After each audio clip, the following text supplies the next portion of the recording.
13वां अवतार भगवान लेते हैं।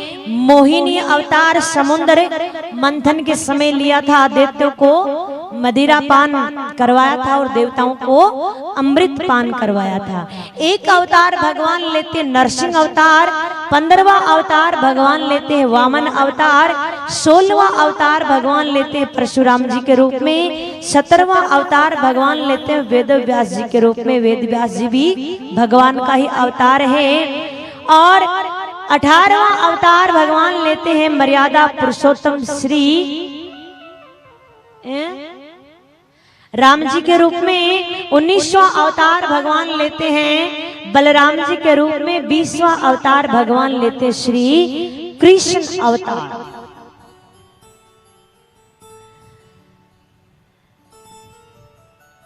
फिर आता है अवतार 24वां अवतार जो होगा कलयुग में, कल की अवतार संबलपुर ग्राम में विष्णु यश नामक ब्राह्मण के घर होगा। 21वां अवतार है हेवगिरी और 22वां अवतार है हंसा अवतार और 23वां अवतार है भगवान बुद्ध। ये 24 अवतार भगवान ने लिए। किसी के बारे में विस्तार से बताया गया है, किसी के बारे में संक्षिप्त में बताया गया है। हेवगिरी जो अवतार है, हेवगिरी अवतार में क्या होता है,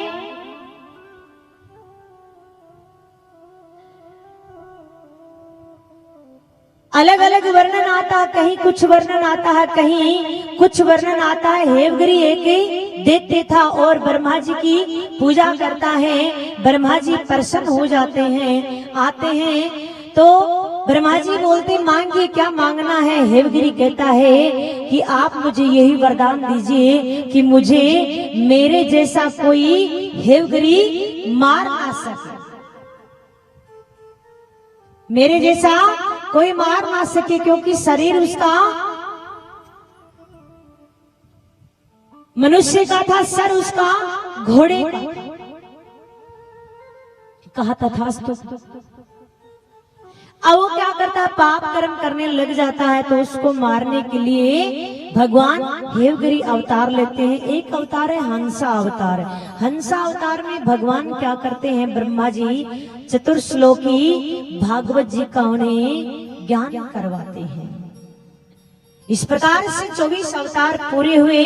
अब शौनकादिक ऋषि कहते हैं कि महाराज ये बताइए कि सबसे पहले ये कथा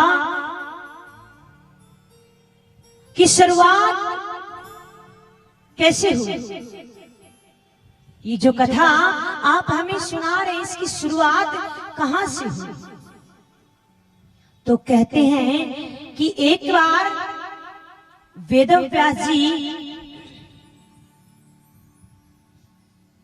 विचार कर रहे थे, बैठे बैठे सोच रहे थे कि मैंने इतने वेद लिखे, इतने उपनिषद लिखे, इतने शास्त्र लिखे हैं, लेकिन फिर भी मनुष्य का कल्याण नहीं हो रहा, फिर भी मनुष्य मारा मारा फिर रहा है और इसका कल्याण नहीं हो रहा है। घोर कलयुग में कैसे कल्याण होगा मनुष्य का, जब वो पूरी तरीके से माया से गठित होगा, रोगों से पीड़ित होगा, खुद के लिए समय नहीं होगा, वो भगवान के लिए समय कहां से निकाल लेगा, उसका कल्याण कैसे होगा।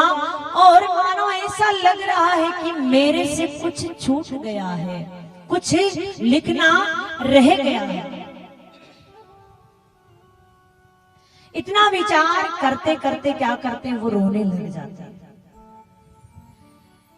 अब देखिए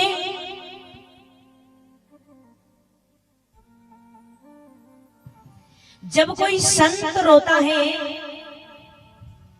तो भगवान बड़ी जल्दी सुनते हैं। अब वेद व्यास जी रोने लग गए कि मेरे से कुछ छूट गया हो, जरूर कुछ ना कुछ ऐसा हुआ हो। भगवान नारद जी को भेजते हैं कि आप जाइए, देखिए वेद व्यास जी क्यों रो रहे हैं। आकर पूछते हैं कि आप क्यों रो रहे, क्या बात हुई। तब कहते हैं बात तो कुछ नहीं हुई, लेकिन मुझे ऐसा लग रहा है कि मैंने इतने वेद लिखे, शास्त्र लिखे, उपनिषद लिखे, मुझे ऐसा लग रहा है कि मेरे से कुछ छूट गया, मुझे शांति नहीं मिल रही है सही से। कहा कि आपने आज तक जितने भी वेद लिखे, जितने भी शास्त्र लिखे हैं, सभी में आपने ज्ञान भरा है कि ज्ञान के मार्ग पे चलिए और ज्ञान के मार्ग पे चलकर आप स्वर्ग की प्राप्ति कीजिए। आज तक आपने भक्ति रस नहीं भरा,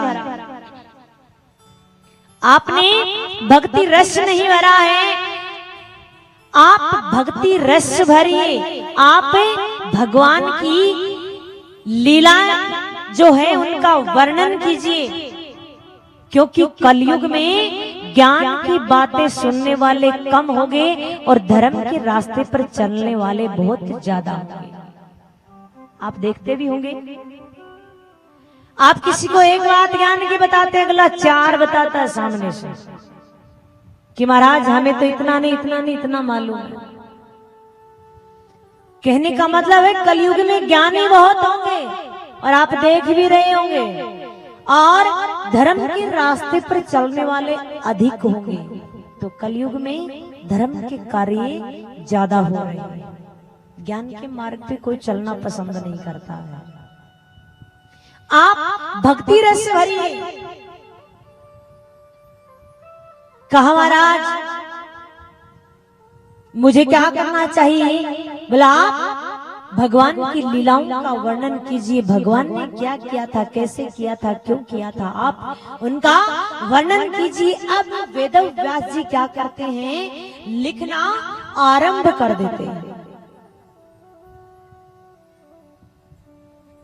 कहते हैं कि देखिए मैं लिखना तो आरंभ कर रहा हूं, लेकिन एक बात बताइए, और शास्त्रों को किसी ने नहीं समझा, किसी ने नहीं पढ़ा, किसी ने नहीं सुना, तो क्या गारंटी है कि इसको भी लोग सुन लेंगे? नारद जी ने कहा आप भगवान पे विश्वास कर कर, भगवान को साक्षी मानकर इसको लिखना आप आरंभ कीजिए। आप सोचिए मत इतना। और देखिए महाराज, जिसको लिखने से पहले इतना सोच रहे थे वेद व्यास जी, आज सबसे ज्यादा उसी ने ही धर्म को बचा कर रखा है, और आज सबसे ज्यादा लोग इसी को सुनते हैं। वो क्या है? श्रीमद् भागवत। आज सबसे ज्यादा सुनते हैं लोग।